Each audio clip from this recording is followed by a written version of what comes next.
रहीम नाज़रीन अस्सलाम वालेकुम, मैं हूँ इमरान वसीम। नाज़रीन, आज 31 अगस्त है, दिन है मंगल का और साल 2021।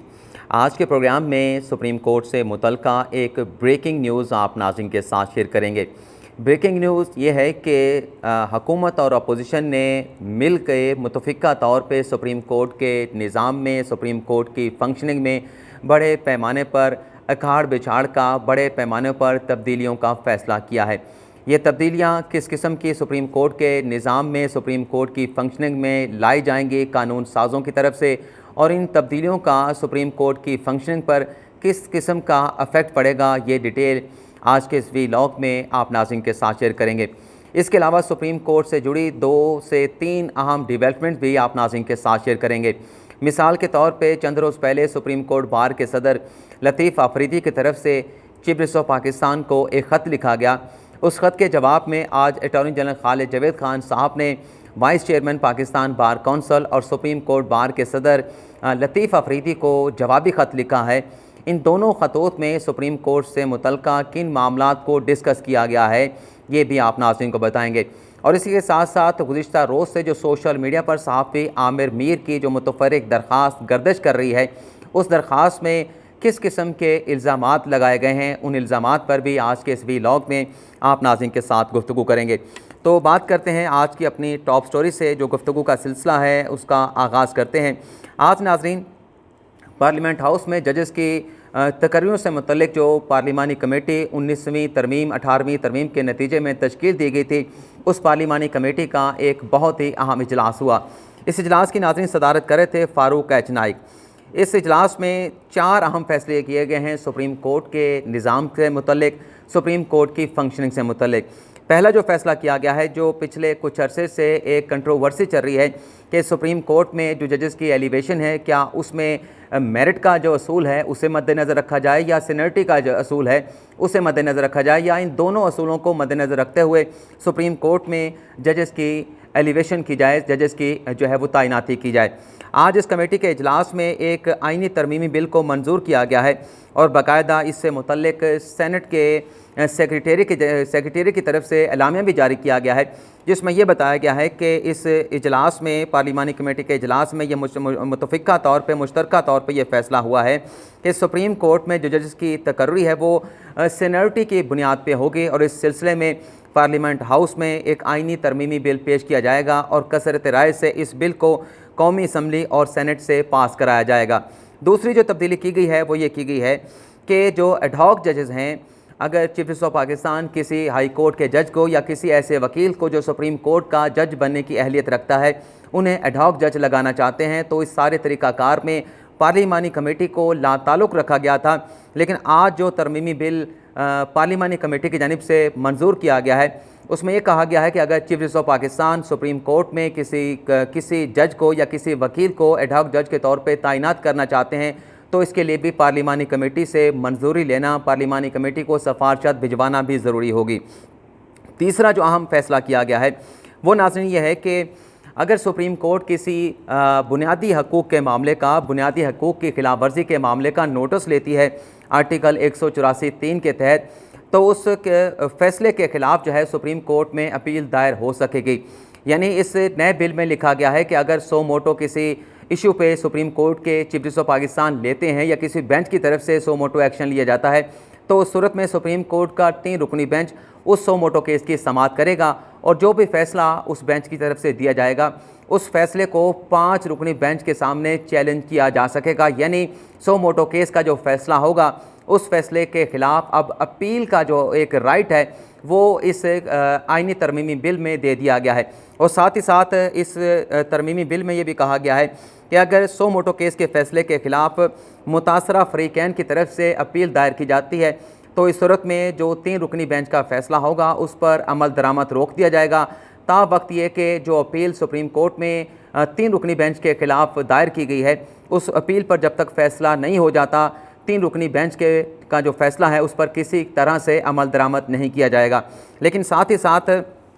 पाबंद किया गया है 5 रुकनी लार्जर बेंच को कि अगर 3 रुकनी बेंच के ख़िलाफ़ कोई मुतासरा फ़रीक अपील दायर करता है, तो इस सूरत में 60 रोज़ के अंदर सुप्रीम कोर्ट का वो 5 रुकनी लार्जर बेंच पाबंद होगा कि उस अपील पर 60 रोज़ के अंदर फैसला करे। इससे पहले नाज़रीन ये था कि सोमोटो केस में अगर सुप्रीम कोर्ट कोई फ़ैसला देती थी तो उस पर नज़रसानी की दरख्वास्त तो दायर की जा सकती थी, लेकिन जो अपील का राइट है वो नहीं दिया गया था। तो इस कानून साजी के ज़रिए आर्टिकल 184(3) के मुकदमात में अपील का जो राइट है वो दे दिया गया है, लेकिन जो नज़रसानी का राइट है वो अपनी जगह पर मौजूद रहेगा। अगली जो नाज़रीन सबसे बड़ी अहम तब्दीली की गई है, आला अदलिया के जो जजेज़ हैं जिन पर करप्शन के इल्ज़ामात लगते हैं, जिन पर मिसकंडक्ट के इल्ज़ामात लगते हैं, हमने अमूमी तौर पे देखा है कि उनके खिलाफ रेफरेंस सुप्रीम जुडिशल कौंसिल में दायर हो जाते हैं और सालों वो रेफरेंस जो है वो पड़े रहते हैं। किसी एक वजह से, किसी दूसरे वजह से उन रेफरेंसेस को सुप्रीम जुडिशल कौंसिल में समाअत के लिए नहीं लगाया जाता। ये जो तरमीमी बिल मंजूर किया गया है,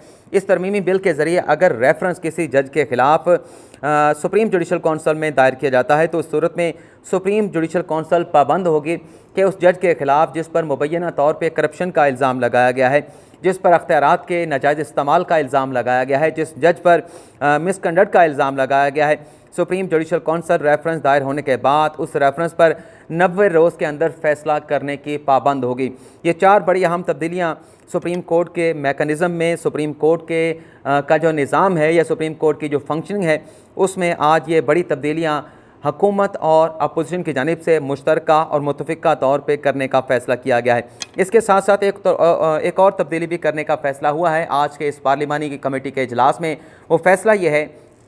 कि जो हाई कोर्ट के जजेज़ हैं जिनकी रिटायरमेंट की एज आइन में 62 साल लिखी गई है, उस एज को बढ़ा के 65 साल कर दिया जाएगा। इस वक्त मौजूदा जो आइन है उसमें लिखा गया है कि जो सुप्रीम कोर्ट का जज है वो 65 साल की एज को पहुंचने पर ऑटोमेटिकली जो है वो रिटायर्ड हो जाएगा और किसी किस्म की एक्सटेंशन उन्हें आइन के तहत या किसी भी कानून के तहत सुप्रीम कोर्ट या हाई कोर्ट के जज रिटायर्ड होने वाले जज को नहीं मिल सकती। लेकिन यहाँ पर हाई कोर्ट के जो जजेस की जो डेट ऑफ रिटायरमेंट है जो 62 ईयर आइन में डिटरमिन कर दी गई है, उसे बढ़ा के सुप्रीम कोर्ट के जजेस की जो रिटायरमेंट एज है 65 ईयर उसके बराबर कर दिया गया है। तो ये बड़ी तब्दीलियाँ आज पार्लियामेंट की तरफ से मुश्तरका तौर पर आइन में करने का फ़ैसला किया गया है। अब इन तब्दीलियों से जो इंसाफ की फरहमी का जो सिस्टम है उसमें कितनी बेहतरी आएगी ये तो आइंदा आने वाले दिनों में पता चलेगा जब इस आइनी तरमीम को पार्लियामेंट हाउस से पास कराया जाएगा। पार्लिमानी कमेटी की कंपोजिशन और आज के इस इजलास में कौन कौन से लोग शरीक थे ये भी आपको बता देते हैं।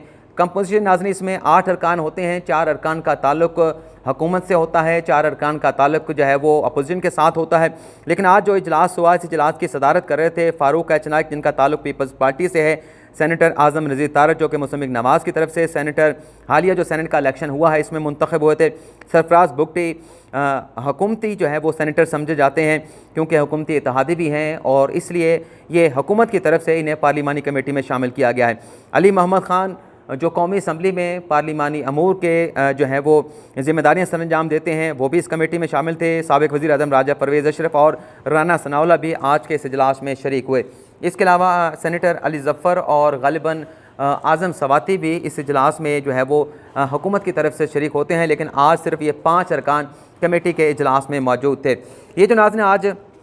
पार्लियामेंट हाउस में डेवलपमेंट हुई है, इस डेवलपमेंट के बाद जो अटॉर्नी जनरल खालिद जावेद खान साहब ने जो vice chairman Pakistan bar council और सुप्रीम कोर्ट बार के सदर लतीफ़ अफरीदी को ख़त लिखा है, बज़ाहिर ऐसा लगता है कि इस डेवलपमेंट के बाद पार्लियामेंट हाउस से इस बिल की मंजूरी के बाद, वैसे ये भी आप नाज़रीन को बता देते हैं कि पार्लिमानी कमेटी से बिल मंजूर होने के बाद अब इसे कौमी असम्बली और सेनेट से मंजूर कराने के हवाले से इक़दाम जो है वो आगे बढ़ाए जाएंगे। लेकिन जो ख़त लिखा गया है आज अटॉर्नी जनरल खालिद जावेद की तरफ से, उस ख़त में की जो डिटेल है वो जिक्र करने से पहले ये बताना भी ज़रूरी है कि चंद रोज़ पहले सुप्रीम कोर्ट बार एसोसिएशन के सदर लतीफ़ अफरीदी ने रजिस्ट्रार के through chief justice of Pakistan को एक ख़त लिखा था जिसमें यह कहा गया था कि वकला का जो आल पाकिस्तान लॉयर कन्वेंशन हुआ था उसमें यह फ़ैसला किया गया था कि 9 सितंबर को जब सुप्रीम कोर्ट में जुडिशल कमीशन का इजलास हो रहा होगा और लाहौर हाई कोर्ट की जस्टिस आयशा मलिक को सुप्रीम कोर्ट में तैनात करने के हवाले से, एलिवेट करने के हवाले से मामलात पर गौर किया जा रहा होगा, तो इस दौरान जो मुल्क भर के वकला हैं वो पूरी जो अदलिया है पाकिस्तान की, चाहे वो हाई कोर्ट्स हों, चाहे वो मातहत अदलिया हो, चाहे वो सुप्रीम कोर्ट ऑफ पाकिस्तान क्यों ना हो, तमाम की तमाम जो अदालतें हैं उनका बाइकआउट किया जाएगा। और यह भी उस कन्वेंशन में फ़ैसला किया गया था कि 9 सितंबर को वकला जो है वो सुप्रीम कोर्ट के अहाते में या सुप्रीम कोर्ट के सामने धरना भी देंगे। तो इस फैसलों के हवाले से ख़त लिख के लतीफ़ अफरीदी ने सदर सुप्रीम कोर्ट बार ने चीफ जस्टिस ऑफ पाकिस्तान को आगाह किया था कि हम ये सब कुछ करने जा रहे हैं। 9 सितंबर को जब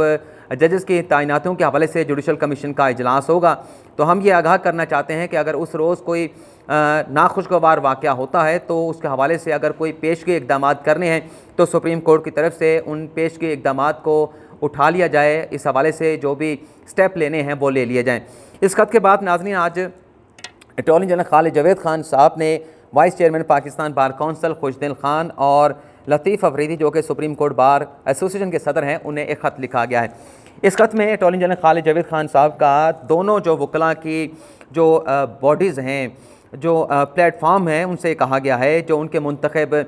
सदर हैं या वाइस चेयरमैन हैं, उनसे ये कहा गया है कि सुप्रीम कोर्ट में जजेस की तैनातियों के मामले पर बज़ाहिर जुडिशल कमीशन के अरकान और वकला में इख्तलाफात जो है वो नज़र आते हैं। जजेस की तैनातियों के लिए सीनियरिटी का जो नुक्ता है इस मामले पर जो पाकिस्तान का आइन है वो मुकम्मल तौर पर खामोश है। अदालत उज़्मा के अटॉर्नी जनरल अपने ख़त में कहते हैं कि अदालत उज़्मा के 2002 के फैसले के तहत सुप्रीम कोर्ट में जजेस की तैनाती के लिए सीनियरिटी जो है वो लाजमी करार नहीं दी गई थी। इस हवाले से अदालती फ़ैसला मौजूद है, लेकिन एजी का ये कहना है कि आइन के तहत सिर्फ सीनियर होना ही सुप्रीम कोर्ट में जज बनने के लिए काफ़ी नहीं। हाई कोर्ट जजेस के लिए मेरिट का तरीक़ाकार वाज़े करने के लिए तजवीज़ देना चाहता हूँ। 9 सितंबर के जुडिशल कमीशन के इजलास में जायज़ा लेना चाहिए अगर किसी जज को सुप्रीम कोर्ट में एलिवेट करना है कि उसने हाई कोर्ट में बतौर जज कितने मुकदमात सुने और कितने मुकदमात के उस जज ने फैसले किए। मज़ीद अटॉर्नी जनरल का अपने ख़त में यह कहना है कि वकला बरादरी जजेस की तैनाती के मामले पर अपनी तजावीज़ दें तो इन तजावीज़ को 9 सितंबर को जुडिशल कमीशन के इजलास में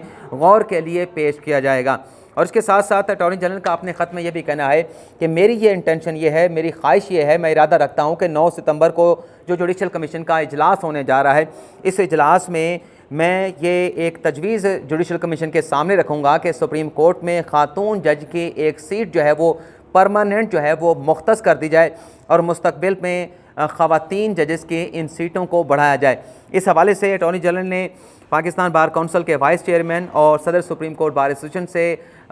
तजावीज़ तलब की हैं कि इस नुक्ते पर कि सुप्रीम कोर्ट में ख़ातून जजेस को तैनात किया जाए और उनकी तादाद को भी आहिस्ता आहिस्ता बढ़ाया जाए। इस पर वकला की जो ये दोनों तंजीमें हैं इनकी क्या राय है वो अपनी राय से आइंदा इजलास से खबर हमें आगाह कर दें। तो जो भी तजावीज़ होंगी उन्हें जुडिशल कमीशन के इजलास में जो जजेस हैं, जो जुडिशल कमीशन के अरकान हैं, उनके सामने रखा जाएगा। वीडियो नाज़रीन पहले तवील